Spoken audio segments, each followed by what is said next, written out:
Gina, tumawag ang daddy mo. Safe na daw si Betsy at ang baby. Oh, thank God.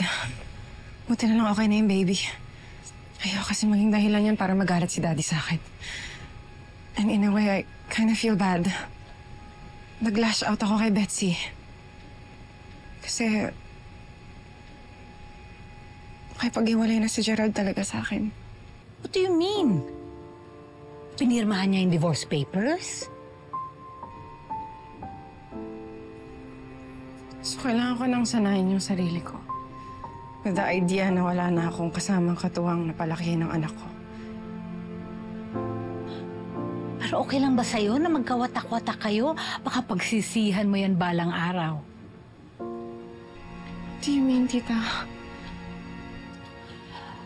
Gina, alam mo ba, muntik na rin akong ikasal noon. Kaya lang, niloko ako ng fiancé ko. Tagal din niya akong sinuyo para balikan ko siya pero hindi ko siya pinatawad. Nainip, ayun, nag-asawa ng iba. Now he's a happy family man.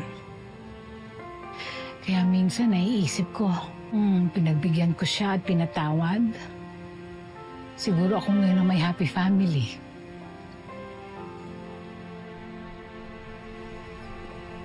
Parang ang hirap kasi mag-risk, tita.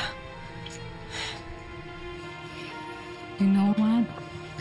Love is all about taking risks, Gina. Kung meron ka pang kunting pagmamahal para kay Gerald, baka kailangan mong sumugal ulit para sa kanya.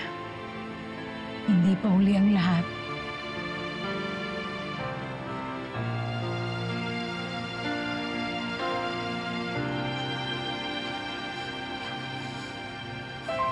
Halika nga dito.